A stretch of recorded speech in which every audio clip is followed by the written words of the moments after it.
Nous vous saluons tous au nom de notre Seigneur Jésus-Christ. Nous allons parler aujourd'hui d'un sujet très très important, le combat des voix. Le combat des voix, et nous allons prendre deux textes, Exode chapitre 4, verset 8, et puis nous allons prendre Ésaïe 54, 17. Dans Exode 4, 8, la Bible dit, « S'ils ne te croient pas, dit l'Éternel, et n'écoutent pas la voix du premier signe, ils croiront à la voix du dernier signe. » Ésaïe 54, 17, la Bible dit, « Toute arme forgée contre toi sera sans effet, et toute langue qui se lèvera en justice contre toi, tu la condamneras. Tel est l'héritage des serviteurs de l'Éternel, tel est le salut qui leur viendra de moi, dit l'Éternel. » Bien-aimés frères et sœurs, le plus grand combat dans la vie, c'est le combat des voix. La voix est une entité importante dans le monde spirituel. Pourquoi? Parce que c'est elle qui a tout créé. La Bible dit toutes choses ont été créées par elle. Vous savez, dans le spirituel, il n'y a pas que les hommes qui peuvent émettre des voix. Même les choses ont la capacité de mettre le son. Dans le langage spirituel, la voix n'est pas le seul moyen de communication. Il y a aussi les signes. C'est pourquoi le texte que nous venons de lire, il dit, s'ils n'écoutent pas, ils ne croient pas à la voix du premier signe, ils croiront à la voix du dernier signe. Donc, dans le royaume spirituel, même les signes ont des voix. Il est important de comprendre que le combat de la vie, c'est le combat des voix. Si vous voyez quelqu'un réussir dans la vie, c'est qu'il y a quelqu'un qui a parlé sur sa vie. Parce qu'en fait, la bénédiction elle-même, ce n'est pas l'argent. La bénédiction, ce n'est pas avoir des maisons, avoir des véhicules, non. La bénédiction, c'est avoir des bonnes paroles prononcées sur votre vie. Ce sont ces bonnes paroles qui vont provoquer maintenant les résultats que nous allons voir, l'argent et toutes ces choses. La voix est une entité importante. C'est la parole qui a tout créé. Jusqu'aujourd'hui, la parole a la capacité de créer. Elle peut créer ton élévation. Elle peut créer ta chute, elle peut créer ta bénédiction. La voix, c'est le combat des voix. Lorsque vous lisez l'histoire d'Élie et les prophètes de Baal, vous remarquerez que c'était le combat des voix. Les prophètes de Baal ont parlé, puis Élie est passé à son tour, il a aussi parlé. C'est le combat des voix. Tout ce qui se passe dans ce monde se réalise au travers de la voix. C'est pourquoi il ne faut jamais, jamais négliger le pouvoir de la parole sur la vie de l'homme. Lorsque Balaam s'est décidé d'aller maudire Israël, vous allez constater que Dieu l'avait empêché. Pourquoi? Parce que Dieu connaît le pouvoir de la parole. C'est très important. Vous devez savoir une chose. La voix n'est pas du domaine naturel. La voix, elle est du domaine de l'esprit. Vous pouvez entendre la voix, mais vous ne pouvez pas la voir. Vous pouvez entendre un son, mais vous ne pouvez pas le voir. C'est ce qui explique que la voix est du domaine de l'esprit. Vous savez que tout ce que vous ne pouvez pas voir est du domaine spirituel. La voix est invisible. Maintenant, écoutez. Tout ce que Dieu a créé a une voix derrière. Tout ce que Dieu a créé a une voix. Vous vous souviendrez dans la Bible que même le sang d'Abel a parlé. Dans Genèse chapitre 4, verset 10, Dieu dit, « Qu'as-tu fait? La voix du sang de ton frère crie de la terre jusqu'à moi. » Donc, même le sang peut parler. Le sang parle. Bien-aimé, tout ce que Dieu a créé peut entendre et peut émettre une voix. Jésus a parlé à la tempête. Il a parlé à la tempête. Jésus a parlé à un arbre. Bien-aimés frères et sœurs, tout ce que Dieu a créé a une expression. Même la terre a une voix. Elle peut entendre. Il n'y a rien qui existe qui n'a pas la capacité d'entendre une voix. Bien-aimé, tu peux parler à la maladie, elle peut entendre. La maladie peut entendre. Tu peux ordonner à la maladie de quitter un corps. Elle va quitter parce que la maladie peut entendre.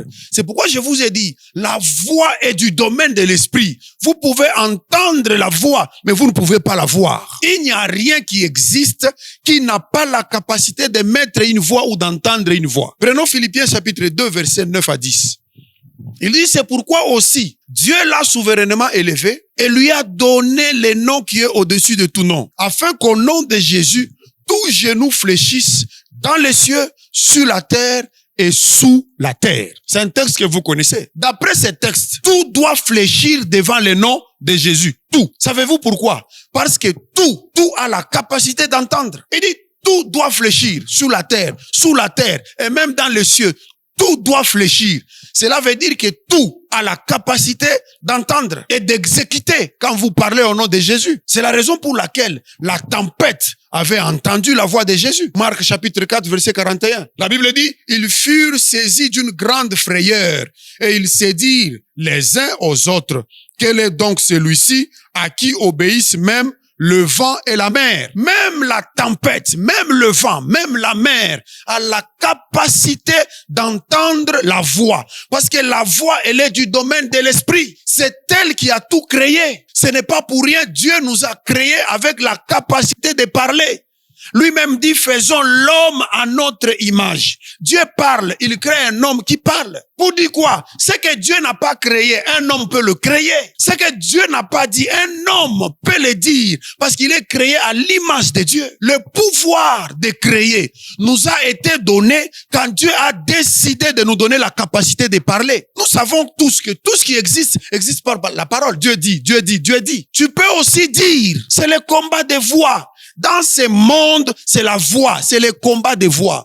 Même les sorciers, qu'est-ce qu'ils font? Quand ils veulent ensorceler quelqu'un, ils veulent tuer quelqu'un, qu'est-ce qu'ils font? Ils vont aller dans leur monde avec le nom de cette personne. Ils vont commencer à réciter son nom et réciter des incantations, prononcer des malédictions. Ils savent ce qu'ils font, frère. Ils savent que c'est la voix. Le secret, c'est la voix. Mais à l'église, qu'est-ce que nous faisons? Nous prions pour vous. Nous utilisons la voix. Nous vous prêchons la parole. Et les miracles s'opèrent. Dans ce monde, tout passe par la voix. C'est le combat des voix. C'est pourquoi c'est les voix les plus fortes qui dominent. Et les voix les plus faibles sont dominées par les voix les plus fortes. Le problème, ce n'est pas avoir une voix, mais avoir une voix forte. Une voix qui domine. C'est ça le problème de l'église. Dieu nous a donné le potentiel. Il nous a donné la capacité de créer, de parler. Comme lui a fait, nous pouvons le faire. Malheureusement, nous avons aujourd'hui une église faible. Rapidement, j'aimerais donner les 4 mystères importants de la voix. 4 mystères importants de la voix. Premièrement, la voix précède la manifestation. La voix précède la manifestation. Partout où vous verrez quelque chose se manifester, sachez qu'il y a une voix derrière. Frère, rien ne se manifeste si vous ne parlez pas. C'est la manifestation. Donc la voix précède la manifestation. Quand vous voyez quelque chose se manifester, c'est que quelqu'un a parlé. C'est pourquoi la création elle-même, elle a commencé par la voix. Genèse chapitre 1 verset 3. Dieu dit que la lumière soit et la lumière fut. Donc, qu'est-ce qui a précédé la lumière? La voix. Dieu dit, et la lumière fut. Vous ne verrez pas le miracle s'accomplir dans votre vie si vous négligez le pouvoir de la parole. Parlez. Pourquoi il n'y a pas de miracle qui se manifeste dans vos vies? Parce que vous ne parlez pas. Lorsque Dieu créait, il envoyait juste une voix et cette voix s'est manifestée. Aucune manifestation n'est possible s'il n'y a pas la voix. Aucune manifestation s'il n'y a pas la voix. Tout commence avec la voix. Vous parlez et vous verrez la manifestation. Est-ce que vous vous êtes déjà posé la question de savoir pourquoi Dieu nous a donné la bouche? Moi, je ne pense pas que Dieu nous a donné la bouche juste pour communiquer entre nous. Dieu savait que la bouche cache le pouvoir de la création. C'est pourquoi la Bible dit, la vie et la mort sont au pouvoir de ta langue. Tu peux créer par ta voix. Tu peux te maudire toi-même et tu peux bénir ta vie par la voix. La voix précède la manifestation. Quand vous voyez quelqu'un dire, moi, je serai riche. Moi, je serai riche. Frère, encouragez cet homme dans ce sens-là. Un jour, il sera riche. Parce que c'est la voix qui précède la manifestation. Quelqu'un dit, moi, je serai béni. Moi, je serai ministre. Même les enfants en train de jouer entre eux, vous entendez quelqu'un dire, moi, je serai ministre. Maman, encourage ton enfant dans ce sens-là, dans cette direction. Pourquoi? C'est la voix qui précède la manifestation. Pourquoi il n'y a pas beaucoup de manifestations dans nos vies? Parce qu'il n'y a pas beaucoup de déclarations. Ne sous-estimez jamais le pouvoir de la voix. Déclarez, praise the Lord. Déclarez, déclarez. Écoutez-moi, bien-aimés. Rien ne peut se manifester si la voix n'est pas libérée. Il y a des choses qui ne se réaliseront jamais dans votre vie si vous ne les déclarez pas aujourd'hui. Déclarez. Ici, je ne parle pas de la prière. Vous savez, les chrétiens sous-estiment le pouvoir de déclaration. Ils connaissent prier, mais ils ne connaissent pas déclarer. C'est ça la maladie avec l'église. Il y a des situations qui ne demandent pas la prière. Ça demande de déclarer les yeux ouverts. Je déclare que je suis la tête et non la queue. Je déclare que je suis riche. tu déclares. Plus vous déclarez, plus vous verrez la manifestation. La plupart des mauvaises choses que vous vivez sont juste les manifestations des mauvaises voix que vous prononcez vous-même sur vos vies. Oh, cette maladie ici, je pense que je vais mourir. Oui, tu vas mourir. La voix précède la manifestation. Oh, dans notre famille ici, je vois que on n'ira pas loin. Vous n'irez pas loin. La voix précède la manifestation. Bien-aimé, c'est très important. Je répète que la plupart des mauvaises choses qui vous arrivent, c'est le résultat des mauvaises voix que vous prononcez vous-même sur vos vies. C'est le résultat. Retenez ceci. Il n'y a pas que vos ennemis qui parlent à mal contre vous. Non. Vous pouvez parler vous-même à mal contre votre propre vie. Il y a aussi les lois spirituelles et naturelles établies qui peuvent parler contre vous. Par exemple, si vous avez déjà tué ou avorté, sachez que le sang parlera contre vous. Il y a plusieurs voix. Ne jamais sous-estimer les pouvoirs de la voix. Tout ce que vous voulez voir dans votre vie, commencez par les déclarer. Tout ce que vous voulez, commencez par les déclarer. Maman, vous rêvez que votre fils sera un jour à la tête de ce pays? N'attendez pas qu'il puisse grandir. Commence à les déclarer maintenant. Dis à ton fils, déclare-le dans tes prières. Toi, tu seras la tête. Toi, tu vas diriger ce pays. Déclare. La voix précède la manifestation. J'ai toujours dit ceci. La bouche capable de te bénir plus, c'est ta propre bouche. Oui, ton pasteur peut prier pour toi. Oui, le pasteur peut déclarer. Mais la bouche qui peut déclarer de grandes bénédictions sur ta vie, c'est ta propre bouche. Je répète, la voix précède la manifestation. Il n'y a aucune manifestation si la parole n'a pas été libérée. Dieu dit que la lumière soit. Si Dieu n'avait pas libéré cette voix-là, jusqu'aujourd'hui, on serait dans les ténèbres. La voix précède la manifestation. Commencez à déclarer les choses dont vous voulez voir dans votre vie. C'est très important, bien-aimé. Deuxième mystère de la voix.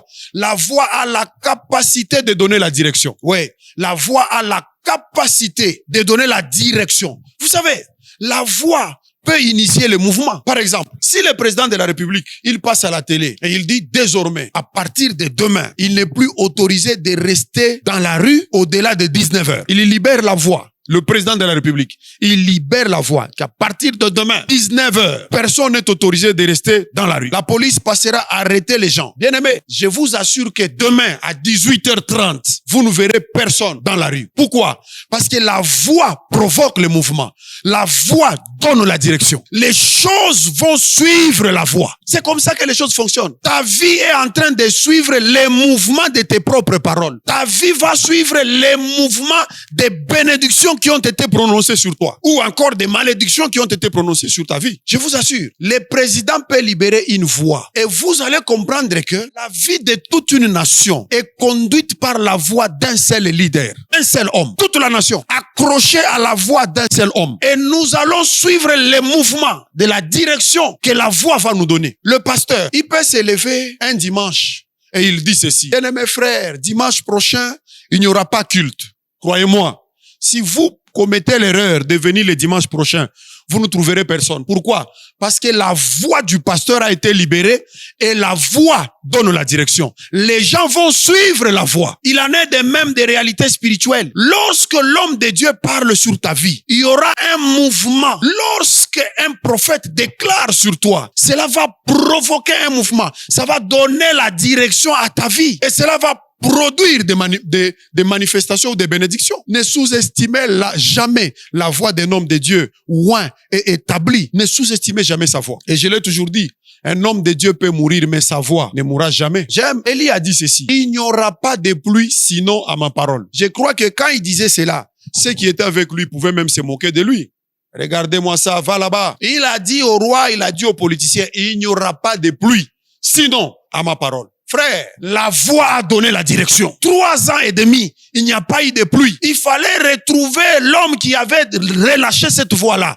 C'est quand ils l'ont retrouvé, il a libéré que la pluie est tombée. Ne sous-estimez jamais la voix d'un homme de Dieu oint et établi. C'est pourquoi chaque fois que vous avez l'opportunité d'être béni par un vrai homme de Dieu, ne ratez jamais cette occasion. Ne jamais rater l'occasion d'être béni par un homme de Dieu oint et établi. Parce que sa voix crée le mouvement. Sa voix donne la direction. Regardez Jésus devant cet homme qui était possédé. Les démons lui ont dit, ordonne-nous d'aller même dans les pourceaux. Là, Jésus a dit, allez, sortez. Frère, la voix de Jésus a donné la direction aux esprits, aux démons. Ne prenez jamais à la légère la voix de votre homme de Dieu. Jamais. Pourquoi? Parce que la voix de votre homme de Dieu est capable de déclencher les mouvements dans le monde spirituel. Tout mouvement suit une voix. La grande question est: quelle est la voix qui conduit votre vie? Quel est l'homme de Dieu qui parle sur votre vie? Est-ce qu'il est réellement un homme de Dieu ou un est établi? La voix provoque le mouvement. La voix donne la direction. Très important, très important. Les choses vont suivre le rythme de ta voix. Les choses vont suivre la direction que ta voix a donnée. C'est comme ça que ça se passe. Je me rappelle, une maman, elle avait des problèmes avec son mari. Elle était enceinte. Comme toujours, la plupart des querelles qu'il y a dans les ménages tournent autour d'argent. Alors cette maman, elle était enceinte. Elle a eu des problèmes avec son mari autour d'argent. Elle était fâchée parce qu'elle voulait préparer la maternité, tout ça. Le mari ne donnait pas assez d'argent pour ça. Il semblait négliger la situation. Et la maman était très fâchée. Elle a dit: je ne suis pas tombée enceinte moi-même. Comme il en est ainsi, cet enfant ici, je ne veux pas le mettre au monde. Mieux vaut mourir. C'est sous la colère, elle a libéré la voix. Ignorant que la voix donne la direction. La voix crée le mouvement. Quelques mois après, 6 mois après ou 5 mois après, la maman est allée accoucher. Elle arrive dans la chambre d'accouchement. L'enfant est sorti à moitié. L'enfant ne sortait pas. L'enfant ne retournait pas. La maman commençait à mourir. Les médecins ont fait tout ce qu'il fallait faire. Ça n'a pas marché. Et son mari m'appelle: papa, viens vite. Nous avons un problème. Venez prier, papa. La femme est entre la vie et la mort. Les médecins ont tout fait, ça n'a pas marché. Je suis arrivé à l'hôpital, je me rappelle, vers 17h. Nous avons commencé à prier et Dieu nous dit ceci. C'est elle-même qui avait libéré une voix. Parle, il faut qu'elle confesse, qu'elle annule la parole qu'elle avait libérée. Quand j'ai parlé avec la maman, oui, je me rappelle, j'étais fâché avec mon mari, j'avais libéré telle parole. J'ai dit annule. Elle a annulé, elle a demandé pardon, elle a confessé, nous avons prié pour elle. Pouf, l'enfant est sorti. La voix donne la direction. Les choses vont suivre la direction de ta voix. Les choses vont se passer telles que toi-même, tu les as déclarées. Oh Shiaba, badamu yambata. Utakuwa na damu ya mbata. C'est le combat de voix. Cheba kanyebalufu ya imbwa. Utakuya kanyebalufu ya imbwa. Les choses suivent la direction de ta voix. C'est très important. Troisième mystère de la voix. L'être humain est soumis à plusieurs voix. Le monde dans lequel nous vivons est le produit ou la manifestation d'une voix. Maintenant, il n'y a rien qui existe dans ce monde sans la voix. Le problème est que l'homme est exposé à plusieurs voix. Il y a la voix de Dieu, il y a la voix du diable, il y a la voix de ta conscience, il y a la voix des démons, il y a la voix des sorciers. Il y a plusieurs voix dans ce monde. Même la voix de ta conscience, ne la sous-estime pas, elle est importante. Écoutez-moi, lorsque vous vous réveillez le matin, vous entendez la voix vous dire de porter la couleur jaune, par exemple. Vous entendez une voix de votre conscience qui vous dit: portez prenez la couleur jaune. Une autre voix te dit: non, mettez la couleur blanche. Frère, la voix que vous allez décider de suivre, c'est ce qui va déterminer le déroulement de votre journée. Oui, parce que même les couleurs ont des significations. Vous entendez une voix qui vous dit: mettez jaune. L'autre vous dit: non, mettez blanche. L'autre vous dit: mettez noir. Ces voix-là, ce ne sont pas des voix à négliger. L'homme est soumis à plusieurs voix. La voix que vous allez suivre, c'est celle qui va influencer votre journée. Si vous mettez le jaune, par exemple, cela va influencer la plupart des événements que vous allez vivre au courant de la journée. Il y a donc des bonheurs et des malheurs qui vous arrivent tout simplement parce que vous avez obéi à une voix le matin sous votre douche. Vous avez obéi à une voix, alors il y a des malheurs et des bonheurs qui vous arrivent par rapport à la voix que vous avez obéi vous-même. C'est très important. Nous sommes soumis à plusieurs voix. Maintenant, vous devez avoir la capacité de checker la voix que vous entendez. Ainsi, réussir dépend de votre capacité d'entendre la bonne voix. Parce qu'au milieu de plusieurs voix, vous devez avoir la capacité d'entendre la bonne voix. C'est ça le secret de la réussite. Je m'en vais terminer avec le 4e mystère. Le 4e mystère de la voix. Toutes les voix ne sont pas audibles. Toutes les voix ne sont pas audibles. Matthieu 21, 19. Voyant un figuier sur le chemin, il s'en approcha, mais il n'y trouva que des feuilles. Et il lui dit que jamais fruit ne naisse de toi. Et à l'instant, le figuier sécha. Vous savez cette histoire, nous lisons sans comprendre. Ce n'était pas la saison des fruits. Mais pourquoi Jésus-Christ, il est allé chercher le fruit, particulièrement à cet arbre, et il arrive maintenant à maudire l'arbre? Il y avait plusieurs figuiers dans la région. Mais pourquoi Jésus maudit seulement celui-là? Parce que les figuiers avaient parlé un langage que les humains n'avaient pas entendu. Je m'explique. En Israël, lorsque vous voyez les feuilles au figuier, sachez qu'il y a nécessairement des fruits. Vous ne pouvez pas voir des feuilles sans qu'il y ait des fruits. Les feuilles étaient le signe qu'il y avait des fruits. Donc Jésus n'était pas fou. Ce n'était pas une saison de fruits. Mais pourquoi Jésus est allé chercher le fruit? Parce qu'il avait vu le feuille qui était le symbole. Bon, quand vous voyez les feuilles, ça signifie qu'il y a aussi des fruits. En d'autres termes, l'arbre avait dit à Jésus, viens, comme tu as faim, viens manger. Mais Jésus arrive, il ne trouve rien. Paf, il a maudit l'arbre. Il n'y a pas que les humains qui peuvent parler. Toutes les voix ne sont pas audibles. Sinon, dites-moi pourquoi Jésus aurait-il maudit cet arbre? Il savait que ce n'était pas la saison de ces fruits-là. Mais particulièrement, il voit qu'il y a des feuilles. Tous les figuiers là-bas, il n'y avait pas de feuilles. Mais là-bas, il voit des feuilles. Ça signifie qu'il y a des fruits. L'arbre a parlé et Jésus s'approche. Il n'y a rien. Bien-aimé, vous pouvez entendre des voix, mais qui ne sont pas audibles. Vous pouvez être le seul dans un groupe de 1000 personnes qui entendent des voix que personne d'autre ne peut entendre. Prenez l'exemple de Paul. Il a entendu ce que les autres n'ont pas entendu sur le chemin de Damas. C'est très important de comprendre qu'il y a par moment la voix, mais qui n'est pas audible. Il y a même le langage des signes, la voix des signes. Si je te fais comme ça signifie quoi? Je n'ai rien dit, mais je fais comme ça. Le message passe, tu as compris. Il y a des voix, mais qui ne sont pas audibles. C'est très important de comprendre même le langage des signes. Il y a des événements. Je me rappelle une fois, je m'étais engagé pour partir au boulot. J'ai démarré ma voiture chez moi à la maison. Ma fille, elle était trop petite à l'époque. Elle vient vite devant la voiture. Elle me dit, toi, papa, descends avec autorité. J'ai dit, c'est quoi? Elle dit, aujourd'hui, tu ne pars pas. Tu restes à la maison. Mais elle parlait avec autorité, avec pouvoir. J'ai essayé de lui donner quelque chose. Elle a dit, non, pas question. Je suis descendu. Et le Seigneur me dit, aujourd'hui, si tu étais sorti, il y avait un combat qui t'attendait. Dieu parle d'une manière ou d'une autre, bien-aimé. Nous allons continuer avec cette série d'enseignements. Mais retenez d'abord les 4 mystères de la voix. Les choses vont prendre la direction de ta voix. Les choses ne se réalisent pas si toi tu ne commences pas par libérer la voix. Que le Seigneur Dieu vous bénisse. Amen.